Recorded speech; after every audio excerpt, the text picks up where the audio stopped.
Are one of the most powerful forces on Earth. From spectacular lava fountains to deadly explosions, they can bury entire cities under superheated clouds of ash and gas, or turn quiet rivers into seething torrents of mud and debris. Scientists are struggling to understand these unpredictable time bombs. We were taken by surprise by what turned out to be an unprecedented event. We'll circle the globe, profiling some of the most significant eruptions of our time, each more devastating than the last, each leading to a potential ultimate eruption that could change the world as we know it.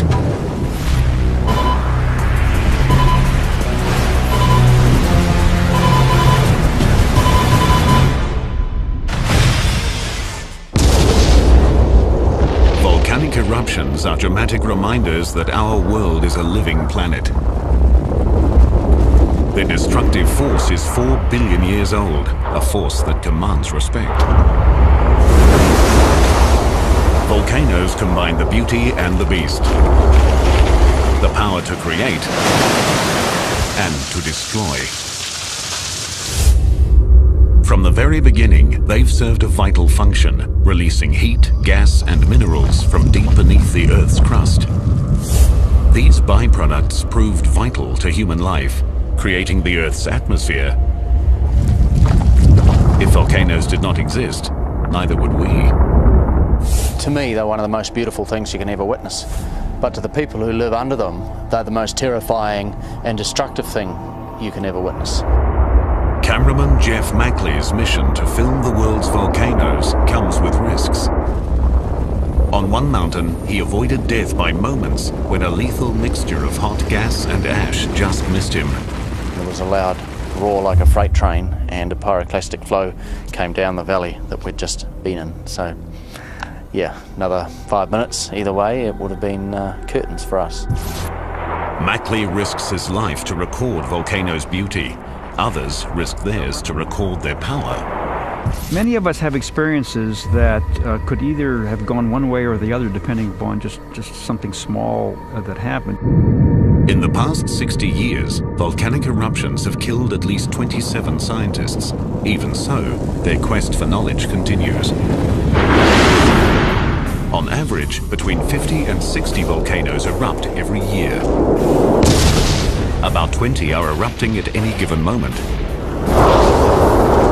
All are vents in the Earth's surface. Most take place within the Ring of Fire, an area around the Pacific Basin where tectonic plates collide, allowing molten rock or magma to be released. Thick magma loaded with gas triggers explosive eruptions. Thinner magma with less gas is less volatile. To compare and categorize eruptions, scientists have developed the Volcanic Explosivity Index, or VEI scale. Each notch up the scale means a higher ash cloud, more ejected material, and greater explosive energy.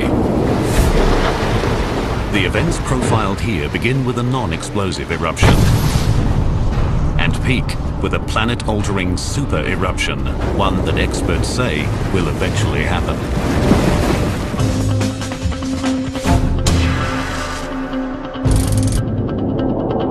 Hawaii is a tropical paradise. But under the brilliant sand and lush forests simmers a cauldron of tremendous heat and violence. This is the site of one of the most spectacular volcanic creations on the planet. All of the Hawaiian Islands are volcanoes, built over 70 million years by a powerful geological formation called, appropriately, a hotspot. A hotspot is a narrow zone which has an excess amount of heat in it. And the heat rises, and relatively near the Earth's surface, this heat melts the rocks, and then that melted rock erupts as lava. February 1983. Kilauea, on the big island of Hawaii, sends lava fountains 80 meters into the air. Because the magma is thin and doesn't contain much gas, the eruption is not explosive, but it's still dangerous. For 7 years, the eruption continues. The lava inches forward, slow enough to outrun, but totally unstoppable.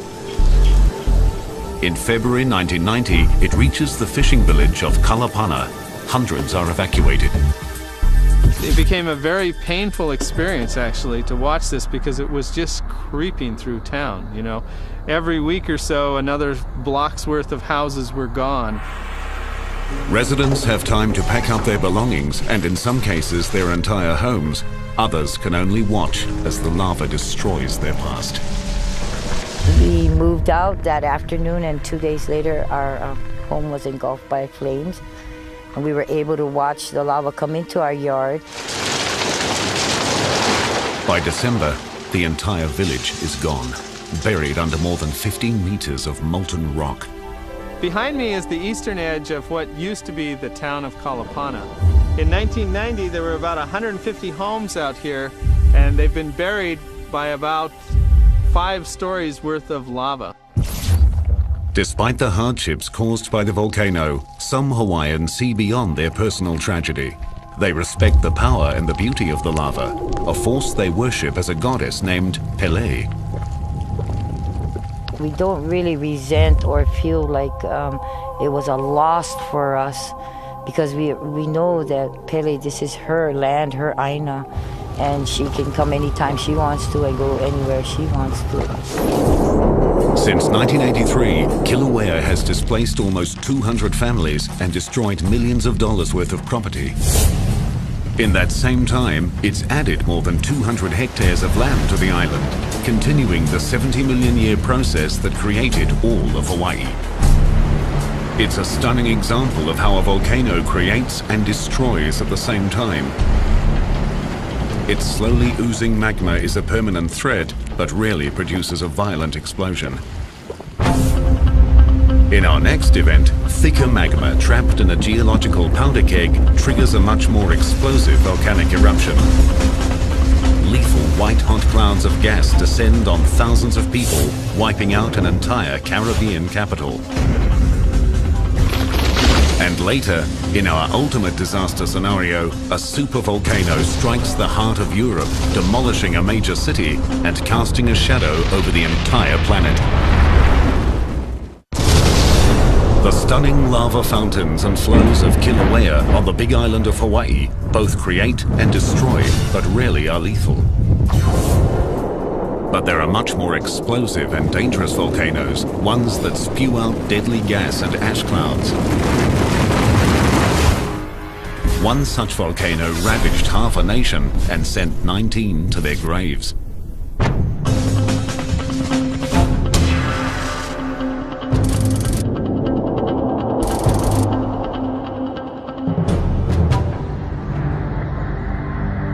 Montserrat is a lush and tranquil Caribbean retreat. But in 1995, the Soufriere Hills volcano, quiet for nearly 400 years, rumbles back to life. Over the next 2 years, multiple eruptions shoot ash thousands of feet into the air. The capital of Plymouth is evacuated twice. Each time, the residents return, hoping the volcano's rage is over. On June 25th, 1997, those hopes are buried.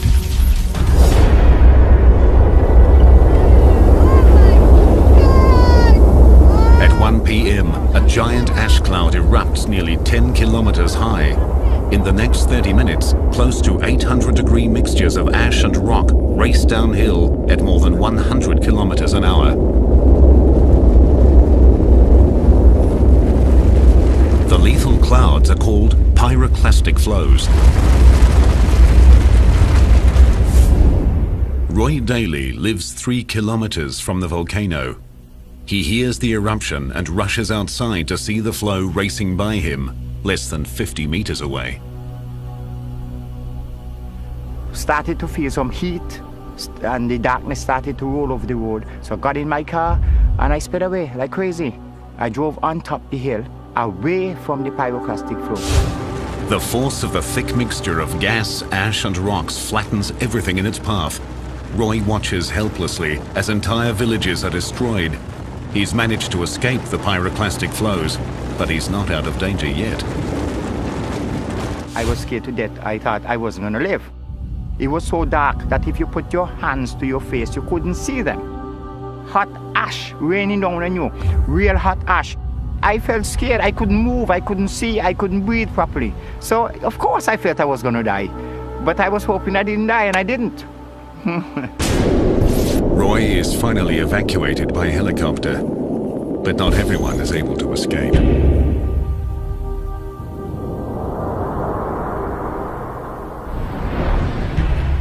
Dr. Sue Laughlin is the director of the Montserrat Volcano Observatory and a witness to the eruption. The maximum speed of pyroclastic flows on that day could have been in excess of 150 miles per hour. Even though people saw it coming, there was very little they could do to make their escape. The nearly 8 million cubic meters of flow covers thousands of square kilometers of land, damages or demolishes more than 100 homes, and destroys the island's only airport. Other than one ferry service, Montserrat is cut off from the rest of the world. But the volcano is not finished. Over the next 4 months, eruptions and pyroclastic flows continue to devastate the island. We had over 70 explosions in 1 month. Sometimes there were 4 explosions a day. Each explosion generated a mushroom cloud which rose rapidly to great heights above the volcano. Each explosion generated pyroclastic flows which spread in all directions around the volcano. You can see behind me the impact on Gage's Mountain of surges as they came over the mountain during one of these explosions and singed and burned all the vegetation there. The pyroclastic flow's toll on the island's natural resources is immense. The human toll is 19 lives. The cause of this violent and tragic eruption lies deep below the lush island. The same process that created this tropical paradise threatens to destroy it. Here, the North and South American tectonic plates collide with and plunge below the Caribbean plate in a process called subduction. The subduction takes place at about 130 kilometers depth, that's about 80 miles below the surface of the Earth. As the plate goes down, parts of it melt, and this forms magma. And the magma works its way up to the surface over many thousands of years. Unlike Kilauea, the Soufriere Hills volcano produces thick magma. Over thousands of years, it forms the classic steep volcanic cone called a stratovolcano. The magma contains a variety of gases, all under intense pressure. It slowly rises until it reaches the Earth's surface when the pressure is released. Just like a bottle of champagne, the gases suddenly expand and the volcano violently erupts.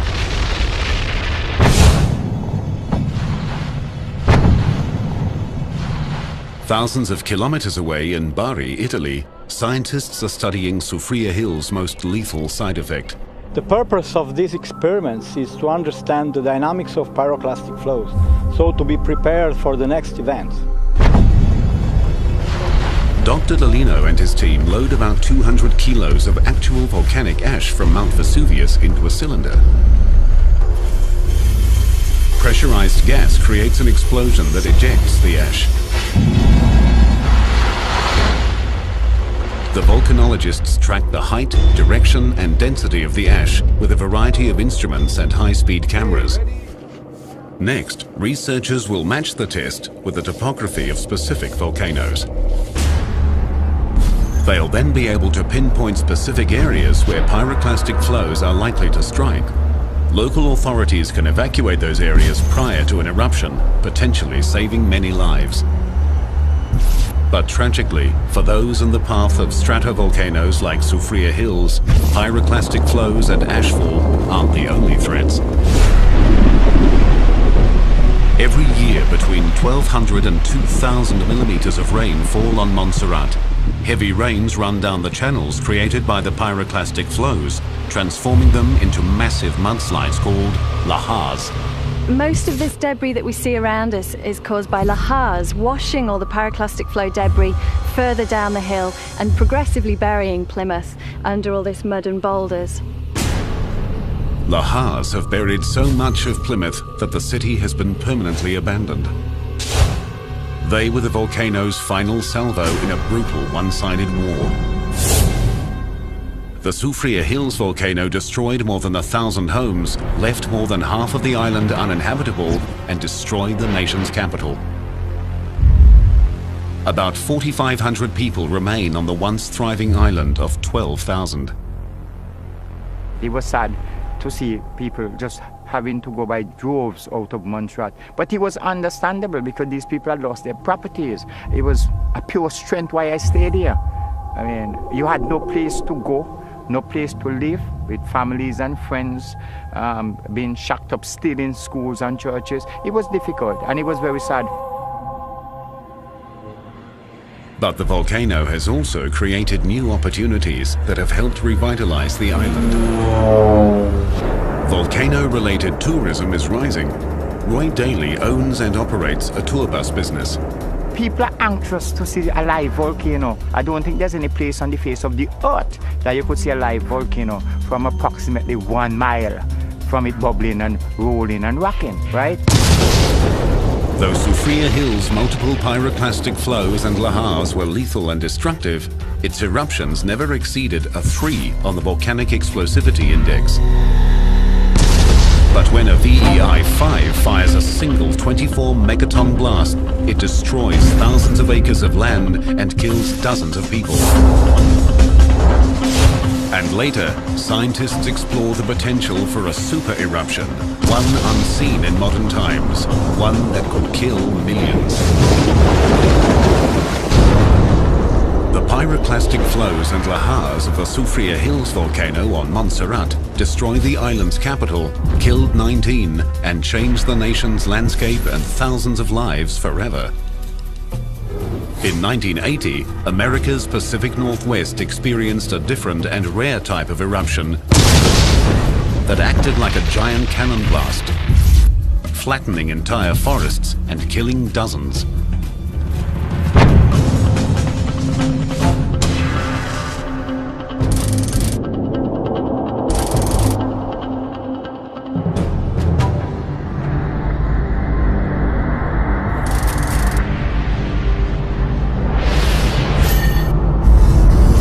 The Cascades are an 1,100-kilometer-long majestic range stretching from Canada to Northern California. Hundreds of thousands of hikers and skiers find refuge and adventure here. But in the spring of 1980, one of the Cascades' crown jewels begins to fracture. In March, small earthquakes ripple deep below the peak of Mount St. Helens. After more than 120 years of slumber, the mountain is awakening. On May 17, Keith Ronholm, a geophysics graduate student intrigued by the mountain's activity, decides to get a closer look. Mount St. Helens was erupting about every 5 or 8 days. I had gone to a place called Bear Meadow to try to get a view of one of these small summit eruptions. Ronholm gets far more than he bargained for. At 8:32 on the morning of May 18, a magnitude 5.1 earthquake rips through the volcano's north side. 2.8 billion cubic meters of earth falls at speeds of up to 257 kilometers an hour. I was reading a book in my truck when I heard some people yelling, and I looked over at the mountain, and the entire north side of the mountain was sliding down. The Earth's movement releases the enormous pressure holding the magma inside the volcano. A 24 megaton blast, over 1,800 times more powerful than the Hiroshima atomic bomb, shatters the north face of the mountain. The blast is unusual in that it doesn't shoot straight up as most eruptions do. This is a rare lateral blast, slamming a huge cloud of rocks, trees and ash approximately 180 degrees out from the mountain. There was a puff of dark gray churning ash, and within 10 to 15 seconds that that ash had expanded out and had covered the entire mountain. All of this was happening silently, and there was no noise to reinforce my flight response. I was 10 miles away, and you don't, at least initially, feel like something's going to hurt you from 10 miles away. So I stood there and I took pictures, and I was fascinated by watching this event. As the huge cloud of debris races over the two ridges between the volcano and Ronholm at 483 kilometers an hour, Keith suddenly realizes he's in serious danger. As I'm driving out, I took one last picture over my shoulder, and it's a little motion blurred, but I couldn't take time to frame it or stop because I was driving, and I remember looking back at the little parking area, realizing that I was the last person to leave and thinking maybe I'd waited a little bit too long because this cloud was rushing towards me. Luckily for Ronholm, the strongest part of the blast heads north and northwest. The portion that's heading northeast, directly towards him, has less energy, allowing him to escape down the mountain. The lateral blast spews ash and gas up to a height of 24 kilometers. Less than an hour later, a vertical eruption sends more ash skyward.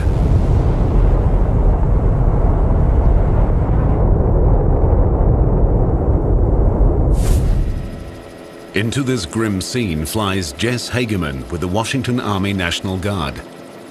Most of the trees were blown over by the eruption, and we're talking about 14, 15 miles downstream of Mount St. Helens. The whole landscape was changed. It made you feel like sort of a gnat flying around the universe, because in comparison to the size of the eruption, it was amazing. Amazing and horrific. 800-degree pyroclastic flows race down the steep flanks at up to 129 kilometers an hour. In some places, they are 37 meters thick. In the early hours of the disaster, the enormity of the destruction to the landscape is impossible to comprehend. But it only takes one sobering moment for Jess Hageman to realize the human toll.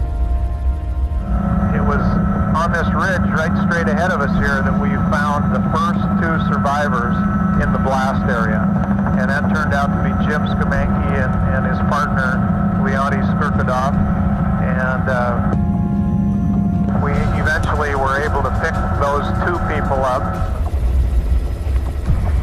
9 hours after its start, the eruption ends.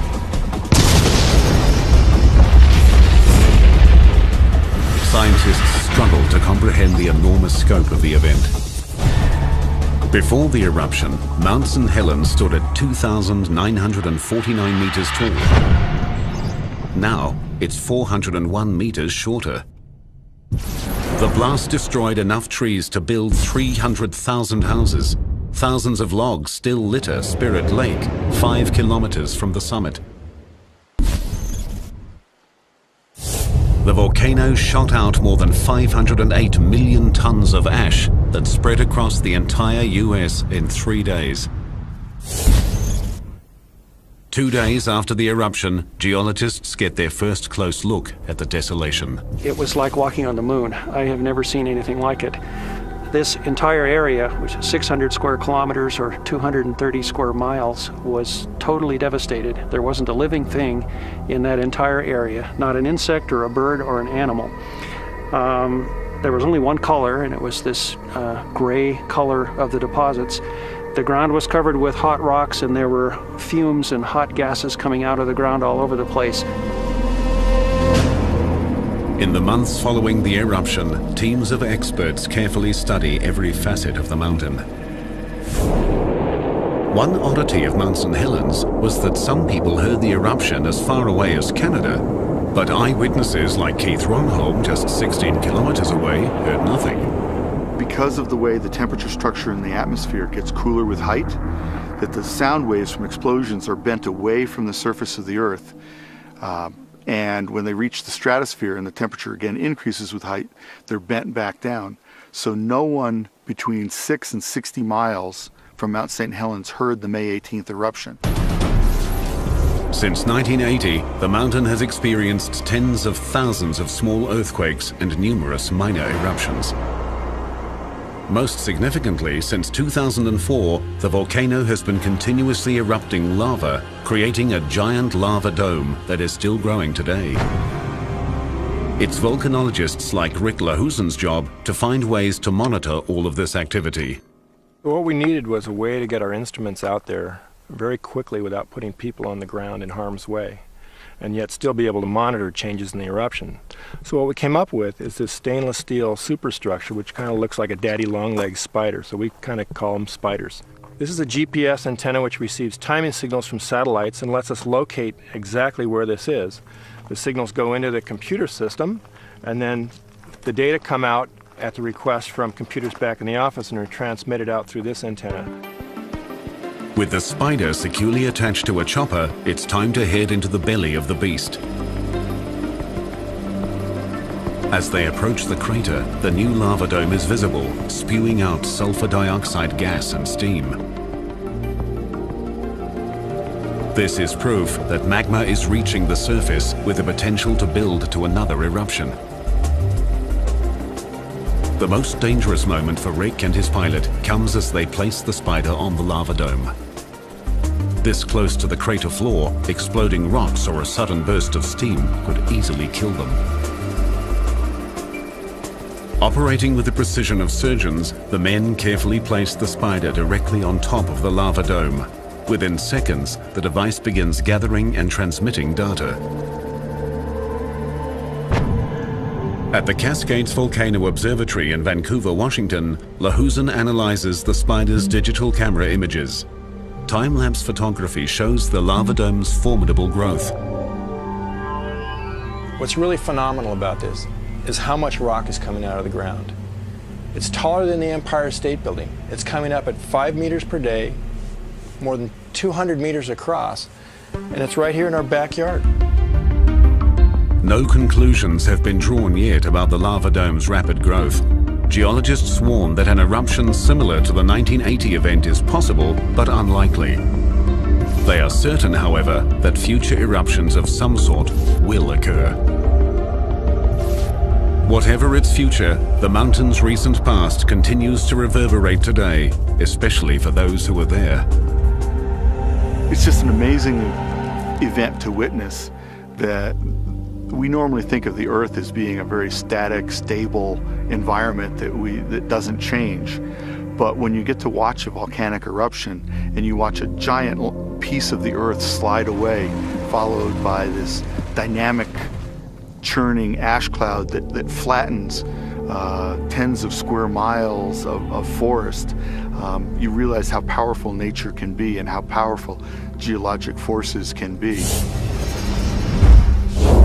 Mount St. Helens VEI-5 lateral blast destroyed a massive amount of land and killed 57 people. Just one notch up the scale, a VEI-6 volcano kills hundreds when its huge eruption is followed by a long series of deadly side effects. And later, scientists reveal the unthinkable effects of an ultimate eruption that they guarantee will happen sometime in the future. The VEI-5 lateral blast eruption at Mount St. Helens flattened 600 square kilometers of land and killed 57 people. But there's one volcano that's in a class by itself. It killed hundreds, afflicted millions, and affected the entire planet. Its eruption was just the first in a series of tragic events that went on for days, months, and years that continue to this day.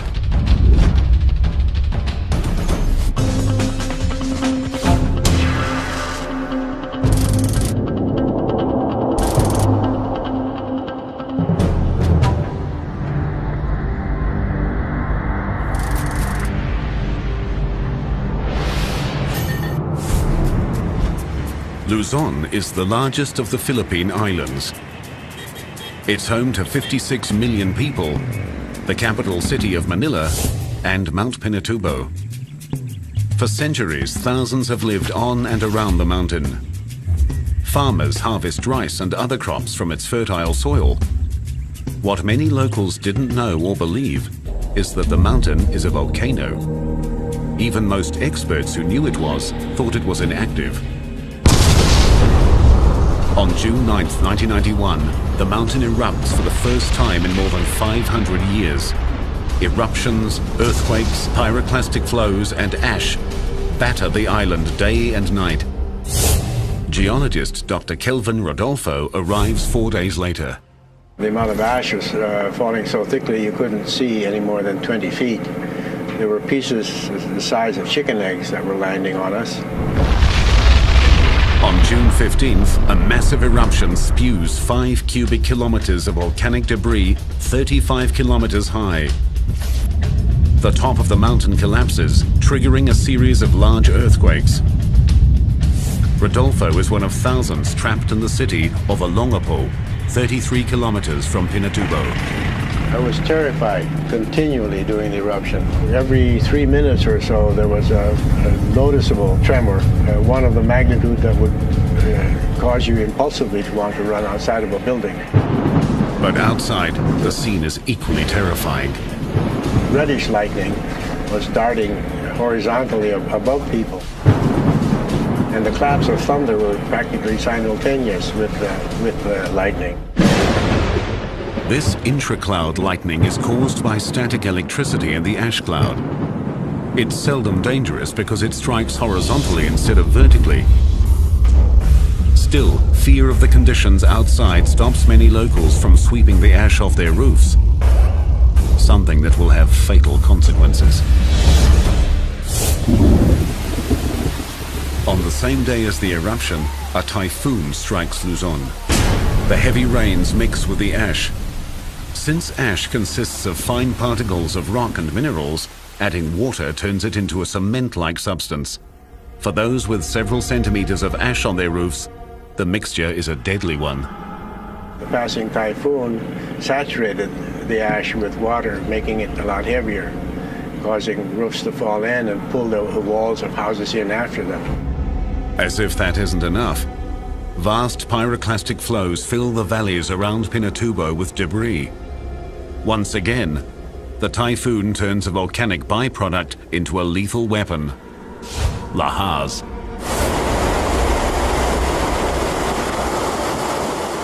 Lahars form when a large amount of debris rapidly mixes with a huge amount of water. The powerful mass churns downstream, destroying anything and anyone unlucky enough to be caught in their path. If you imagine a bulldozer traveling perhaps 15 miles per hour hitting the substructure of a bridge, the bridge is taken out, and that's the impact that large rafted boulders had. After 9 nightmarish hours, the eruptions end. More than 300 people are dead, and tens of thousands are homeless. As bad as things are, they could have been much worse. In the months prior to the eruption, locals reported seismic activity. Ongoing scientific monitoring confirmed the reports. Guided by experts who pointed out specific high-risk zones, officials evacuated more than 58,000 people in the days and hours leading up to the eruption. Prior to the eruption, we had made maps that anticipated where the tephra would fall, and that depended on the seasonal winds. But in still another deadly development, the typhoon changed the wind direction. Areas that had been considered safe were inundated with a deadly mix of tephra, or ash, and rain that crushed homes and the people in them.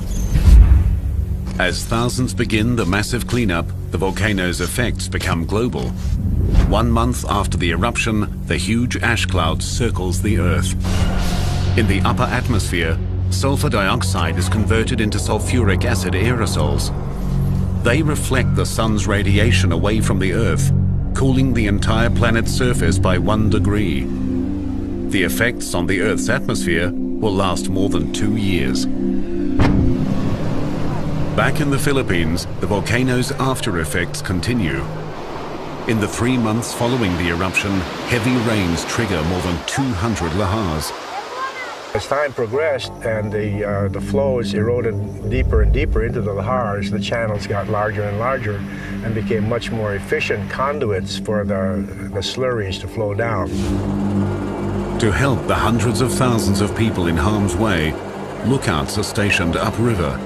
When they sight a lahar, they radio priests like Father Nestor Tayeg, who ring their church bells in warning. The bell sounds would be heard by the community any time of the night like an alarm, a warning. Warning, be prepared, lahar is coming. But once again, a twist of fate conspires against the people of Luzon. In October 1995, another large typhoon strikes the island and lookouts are put on alert. Unfortunately, the heavy rains that triggered the lahars were not yet loaded with sediment when they passed this watch point. Consequently, the lookouts radio that nothing but floodwater is coming down the mountain. But as the water runs down the channel, it erodes a lot of loose material, bulking up the lahar into a mixture estimated at 80% sediment and only 20% water. The larger the percentage of sediment, the faster and more powerful the lahar. It strikes with incredible force. It was making this noise, this sound, just like rampaging horses. It was coming closer. Suddenly, it invaded our parish church. The second floor of my rectory where I live was buried, and I climbed on top of the bell tower. The lahar still kept coming. You can actually hear the lahar still rising, burying the second floors of most houses. You can hear people screaming. It was very dark. You can't see a thing. The lahar kills dozens and buries the entire town of Bacolor. Like cement, the remains of the lahar dry quickly and turn rock hard. Today, the entire village is built on top of the dried-out lahar. Eerie reminders of the devastation are everywhere, including Father Ness's church, where a new floor had to be built over 7 meters of mud. Since 1991, thousands of lahars have killed nearly 400 people and destroyed more than 42,000 homes. But scientists fear that Pinatubo is still not finished. On top of the mountain, a new threat is forming. Not magma, but years of heavy rainfall that have created a giant lake in the volcano's caldera. It breached its banks in 2002, generating a massive lahar.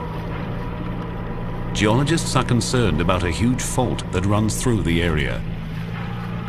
The rocks weakened by the fault are more easily eroded, and the walls of the channel are very steep, and so landslides could fall and plug the channel and cause the lake level to rise again and then spontaneously flush out in large amounts. That would generate new large lahars.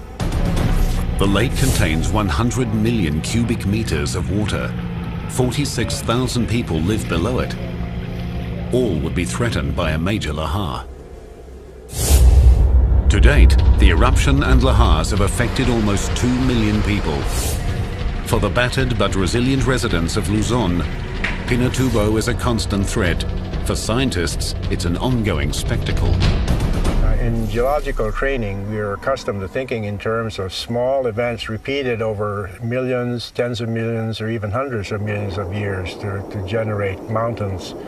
But here we see events happening within a day. A huge amount of pyroclastic material, a huge hole developed over a matter of hours or days. And that to me is very fascinating. The devastating byproducts of the Pinatubo eruption had long-term effects that killed hundreds, effects that continue to this day. But an ultimate eruption, one that volcanologists are certain will happen, could threaten millions.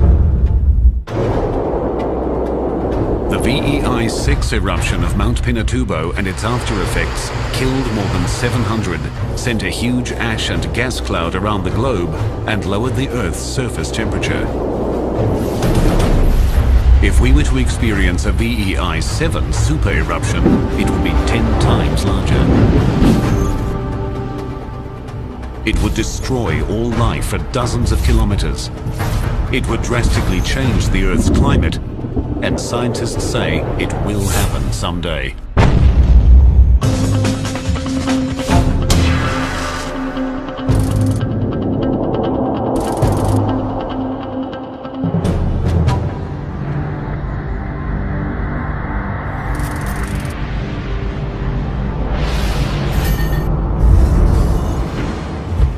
The 5 million people in the Naples, Italy area live in the highest volcanic risk zone in the world.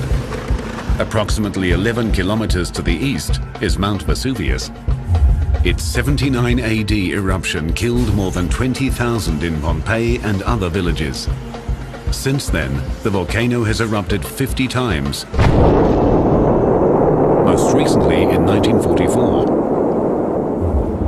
Vesuvius looms over Naples as a constant threat. But 15 kilometers to the west is a far less conspicuous but potentially far more deadly volcano, Campi Flegrei.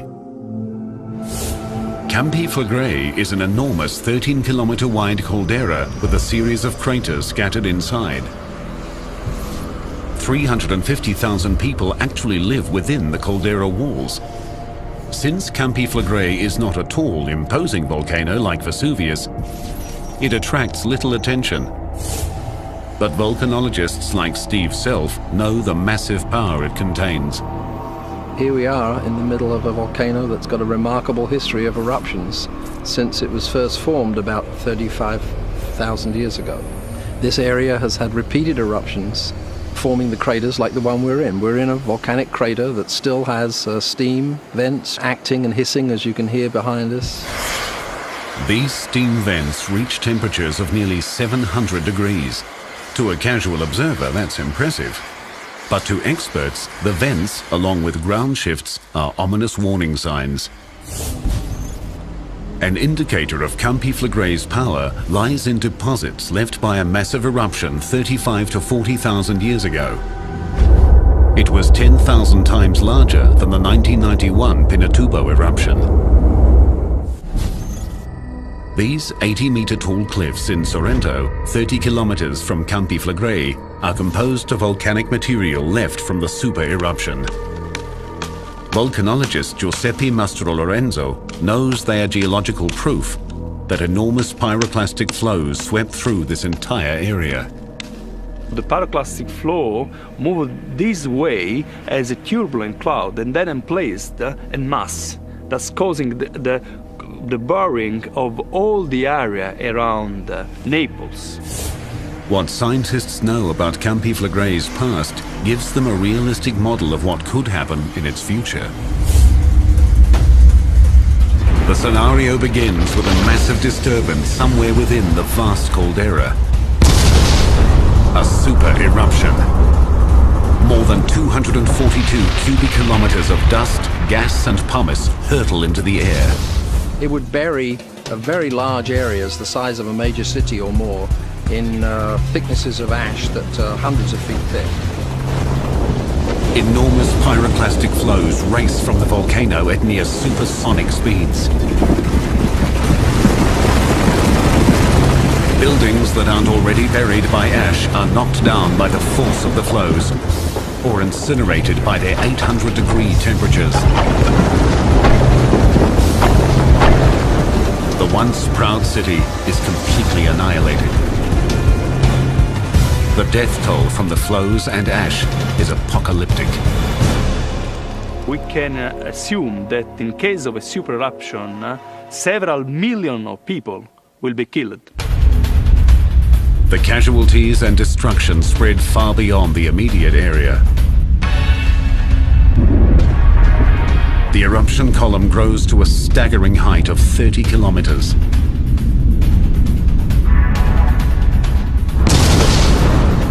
Heavy ashfall smothers towns near the caldera and spreads as far away as Rome, 225 kilometers away. The city is pelted with more than 20 centimeters of ash.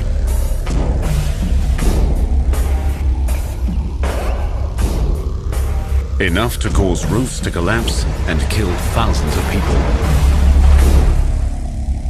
Smaller amounts of ash fall across Eastern Europe and parts of Asia, but even small amounts of ash cause big problems. Even a dusting of a few centimeters would create total disruption to transport systems, to water supplies, to things that we regularly rely on in our daily life. Enough to bury plants, enough to strip the branches and leaves off trees and things like that. The enormous quantity of ash and sulfuric dioxide released by the volcano triggers a planet-wide condition, one affecting millions. Atmospheric modelers are predicting that the temperature could drop several degrees centigrade, and this would affect weather for many years, 4 or 5 years perhaps after a very large eruption. And temperatures would change, areas where crops would grow may not be able to grow those crops. Huge areas of vegetation would die. Millions could starve to death. Ultimately, the entire planet and everyone on it would be dramatically affected. If you consider the number of volcanoes, supervolcanoes around the world that could potentially produce super eruptions, recognizing the fact that there are probably several out there that we don't know about yet, we've still got a huge amount to learn about this scale of volcanism, then there's possibly something like a 1% chance that an eruption could happen in the next 100 years, which is quite high actually. High enough for scientists to urge discussions of this type of disaster in the international community. Volcanologists know that there is no way to prevent an eruption. So they learn from the past and study the present in order to help mankind prepare for the future.